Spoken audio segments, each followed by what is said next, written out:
আচ্ছা, বাচ্চাদের তো অনেক টুইস্ট চিপস কিনে দিয়েছেন, কিন্তু টুইস্টে আলুর নাস্তাটা তৈরি করে দিয়েছেন কখনো?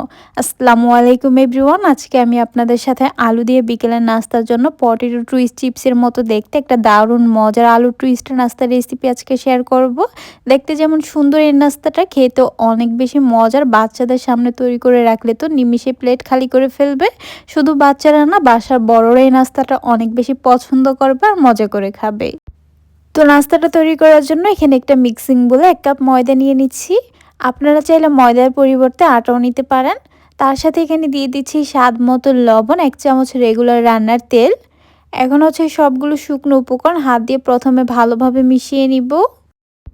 শুকনো উপকরণগুলো মিশিয়ে নেওয়ার পর এবার হচ্ছে এখানে কিছু পরিমাণ পানি দিয়ে ভালোভাবে মিশিয়ে একটা সফট ডো তৈরি করে নিব।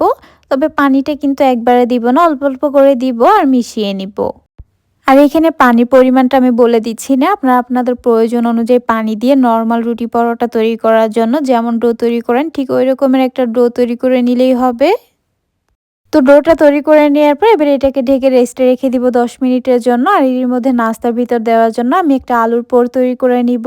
এজন্য এখানে আমি আগের থেকে 2টা আলু এমন টুকরো করে কেটে খুব ভালোভাবে সিদ্ধ করে নিয়েছি। এবারে আলুগুলোকে একটা কাঁটা চামচের সাহায্যে এভাবে করে ম্যাশ করে নিচ্ছি। আপনারা চাইলে সেম কাজটা হাত দিয়েও করে নিতে পারবেন।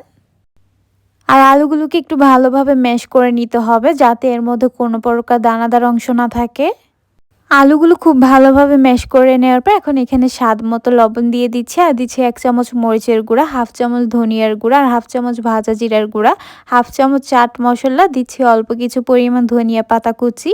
এবার হচ্ছে সবগুলো মশলা আলুর সাথে হাত দিয়ে ভালোভাবে মিশিয়ে নিব।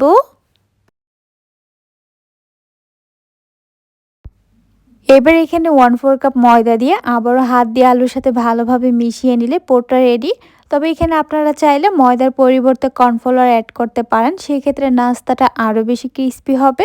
আমার হাতের কাছে ছিল না, তাই আমি এখানে ময়দাটাই অ্যাড করেছি। আপনাদের হাতের কাছে থাকলে কর্নফ্লাওয়ারটাই দিয়ে নেবেন। তো পুরটা আমার পুরোপুরি রেডি। এবার এটাকে একটা সাইডে রেখে দিচ্ছি। তারপর আগে থেকে যে ডোটা রেস্টে রেখে দিয়েছিলাম, এটি এরই মধ্যে আরও অনেকটাই সফট হয়ে গেছে। এবার এই ডোটাকে কিছুক্ষণ মথে নিব। মথে নেওয়া হয়ে গেলে এখন এই ডোটাকে 3টে সমান ভাগে ভাগ করে লেচি কেটে নিব।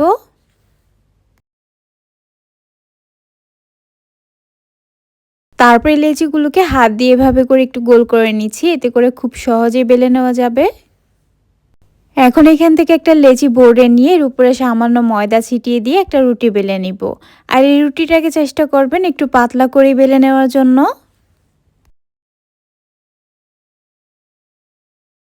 তো এই তো আমি বেশ বড় সাইজের একটা রুটি বেলে নিয়েছি আর এটাকে একটু পাতলা করে বেলে নিয়েছি। এবারে রুটিটার এক পাশে পরিমাণ মতো আগের থেকে তৈরি করে রাখা আলুর পুরটা দিয়ে এভাবে করে ছড়িয়ে দিচ্ছি। তারপর রুটিটার আরেক পাশ থেকে এভাবে করে ভাঁজ দিয়ে পুরটার উপরে রুটিটার এই সাইডটা দিয়ে কভার করে দিব। এরপর এটাকে হাত দিয়ে এভাবে করে একটু চেপে সেট করে দিচ্ছি।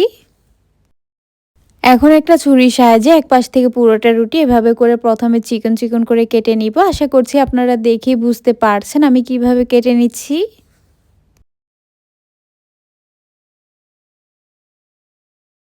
পুরোটা কেটে নেওয়ার পর এবার এখান থেকে একটা অংশ নিয়ে হাত দিয়ে এভাবে করে মুড়িয়ে দিলে টুইস্ট চিপসের মতো দেখতে একটা নাস্তা শেপ তৈরি হয়ে যাবে।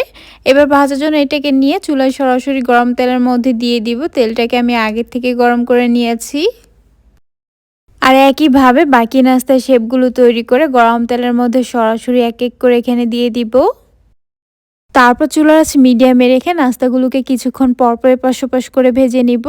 আর এভাবে এপাশ ওপাশ করে ভাজতে ভাজতে কিছুক্ষণের মধ্যে দেখা যাবে যে নাস্তাগুলোর মধ্যে সুন্দর একটা কালার চলে এসেছে।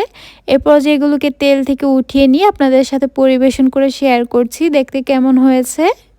মাশাআল্লাহ, দেখতেই পাচ্ছেন আলুর এই টুইস্ট নাস্তাগুলো দেখতে কতটা লোভনীয় হয়েছে। বাচ্চাদের তৈরি করে দিলে চিপস খাওয়া ভুলে এই নাস্তাগুলোই খাওয়ার বায়না ধরবে। আর নাস্তাগুলো শুধু বাচ্চারা না, বিকেলের নাস্তায় তৈরি করলে পরিবারের বড়রাও অনেক বেশি পছন্দ করবে আর মজা করে খাবে। আশা করছি আমার এই সহজ রেসিপিটি আপনাদের ভালো লেগেছে। ভালো লাগলে আমার পেজটা ফলো করার অনুরোধ রইল, তার সাথে আমার চ্যানেলটা সাবস্ক্রাইব করার।